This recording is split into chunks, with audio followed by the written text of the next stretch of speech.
हरिओम। जय माँ विंध्यवासिनी, जय बाबा विश्वनाथ। आइए, इसके पहले जो हम लोग पढ़े हुए हैं, अब हम लोग फलादेश कर सकते हैं। चक्र बनाना भी जान गए। चक्र के जो 12 भाव हैं वह भी आप जान गए। कौन कौन से भाव हैं सब याद कर रहे हैं ना? अब देखिए, फलादेश में हमें विशेष क्या चाहिए कि ग्रह के कौन समभाव में है, कौन मित्र भाव में है, कौन शत्रु है, आपको सब पढ़ा दिया गया है। और कहा था कि जीवन भाई तो एक मतलब आप याद ही नहीं किए। ग्रह के ऊंच नीच कौन है, ठीक है। इसके बाद कितने अंश पे ऊंच के होते हैं और कितने अंश पे नीच के होते हैं, ये अभी आप पढ़ लिए हैं। अब आप जो है, जन्म हुआ बालक का, कौन से नक्षत्र में जन्म लिया और उस नक्षत्र में होने वाला अगर दिक्कत है, बालक को कोई दिक्कत है तो किस प्रकार का दिक्कत होगा वह भी आप पढ़ लिए। अब आपका रह क्या गया है? राशि फल। तो राशियों का जो फल है वो 12 राशियां हैं, उनको भी आप जान लीजिएगा। पहले आप ग्रहों के बारे में जानिए। ये हमारे 9 ग्रह हैं। कई ग्रह होते हैं? ग्रह 9। हाँ, 9 ग्रह। 1 2 3 4 5 6 7 8, ये 9। तो 9 ग्रह, इनका क्या फल है? यह भी तो कुछ फल देते होंगे। और इनकी क्या प्रवृत्ति है? बालक का जन्म हुआ जिस नक्षत्र में, उस नक्षत्र के स्वामी अगर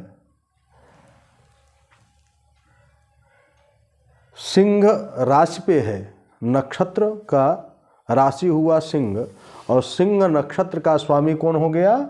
सूर्य। अगर जातक का राशि स्वामी सूर्य है तो उसकी प्रवृत्ति क्या होगी? प्राकृत के रूप से, जो प्राकृतिक रूप होता है शरीर में बनावट, उसकी प्रवृत्ति, उसमें क्या गुण और क्या अवगुण होना चाहिए, वह सूर्य के इस पित्त प्रकृति के होते हैं। वह बालक किस प्रकार का होगा? पित्त प्रकृति का। और उसमें अगर फलादेश करेंगे तो वह कैसा करेंगे? सुंदर शरीर वाला, अल्प केशों वाला। केश मतलब हाँ, बाल। और यह बुद्धिमान होगा। क्यों? सूर्य जो है स्वयं एक तेजस्वी है ग्रह। अब यहाँ मंगल का भी वही पित्त प्रकृति है। उसका शरीर, यहाँ सूर्य का शरीर जो कहें कि सुंदर शरीर वाला होगा, लेकिन इसमें मंगल का शरीर क्या कह रहे हैं कि यह जो शरीर है वह तगड़ा होगा। हाँ, बलवान, तगड़ा, मोटा, चौड़ा। चंद्रमा, यह चंद्र ग्रहों में जो चंद्रमा है, इनके बारे में भी आपको अभी बताया जाएगा कि यह उच्च के कब होते हैं और नीच के स्वयं, ठीक है। शुभ कारक और अशुभ कारक ग्रह यह दोनों हैं। शुभ कब हैं और अशुभ कब हैं। कृष्ण पक्ष के शुक्ल पक्ष को देखते हुए यह शुभ और अशुभ होते हैं, वह आपको बाद में पढ़ाया जाएगा। अभी इतना ही नहीं याद कर पा रहे हैं आप। ये कौन सी प्रवृत्ति की है? वात प्रकृति। इनकी क्या प्रकृति है? वात। तो यह फल कैसा देगा? चंचल, ठीक है। वह चंचल होगा। अभी इस केवल एक ग्रह का है। जब आप कुंडली बनाएंगे, चक्र बनाएंगे, तो उसमें दृष्टि किसकी कहाँ है यह भी नहीं पढ़ाया गया है। वह जब आपको पढ़ाया जाएगा तो उसका फल अलग हो जाएगा। लेकिन अभी आप यह जानिए कि यह फल क्या देगा, इसकी प्रवृत्ति क्या है। चंद्रमा यह वात प्रवृत्ति का है, चंचल। कैसा रहेगा? चंचल रहेगा। शनि, ग्रहों में जो शनि है, शनि भी वात प्रकृति का ही है, लेकिन वह श्याम वर्ण का होगा।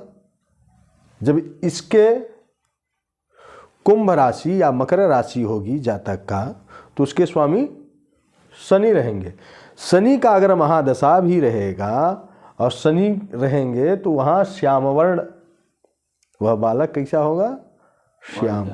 श्याम वर्ण का होगा।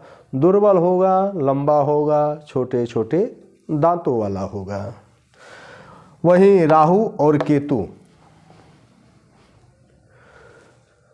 दोनों का भी वात प्रकृति है, वह भी वात प्रकृति के हैं, लेकिन इनका रंग कैसा हो जाएगा? यह कृष्ण वर्ण के हो जाएंगे, लंबे होंगे, परंतु कृष्ण वर्ण के होंगे। अब यह कितना प्रभाव देगा, इसका प्रभाव कितना रहेगा? यह कुंडली जब चक्र बनाएंगे तो वह ग्रहों के दृष्टि से, ग्रहों के युति से, मित्र और शत्रु के द्वारा यह निरूपण किया जाएगा। अब आइए बुध, यह कफ प्रवृत्ति का है। इसकी प्रकृति क्या है? कफ प्रकृति। बुध जो है वह सुंदर शरीर वाला, हास्य प्रेमी होगा। सुंदर शरीर वाला हास्य प्रेमी होगा। इसका भी अभी आपको बताया नहीं गया है कि अशुभ कारक है या अशुभ कारक। ग्रहों में कौन से पुल्लिंग है और कौन सी स्त्रीलिंग का ग्रह है, यह भी अभी आप लोगों को बताया नहीं गया, यह भी बताया जाएगा। आप जानिए कफ प्रकृति के हैं। कफ प्रकृति के सुंदर शरीर वाले और हास्य प्रेमी।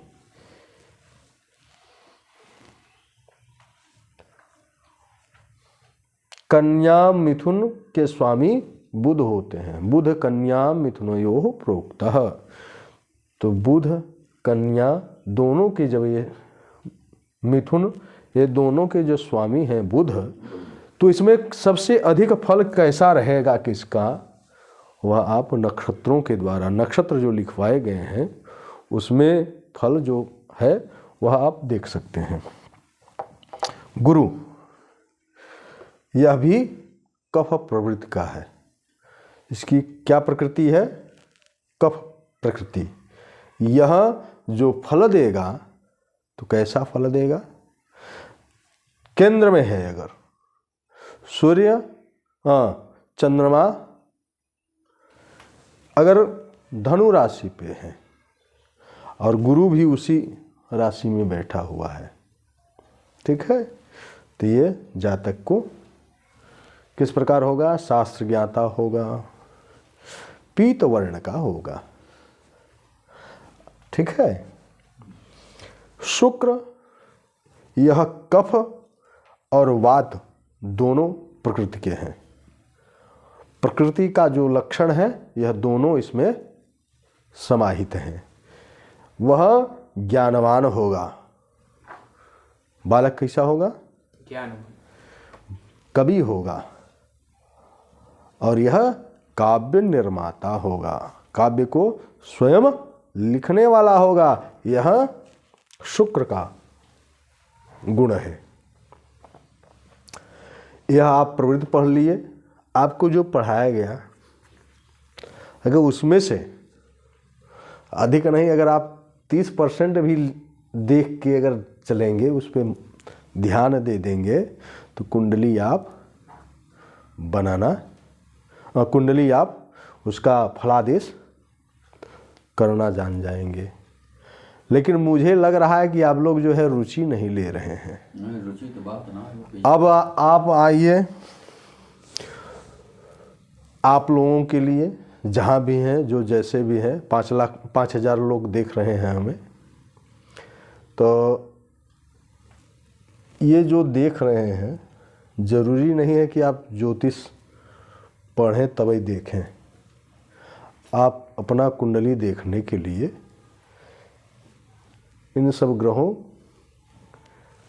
की प्रकृति और उनसे होने वाला, प्राप्त होने वाला फल, यह आप भी जानिए।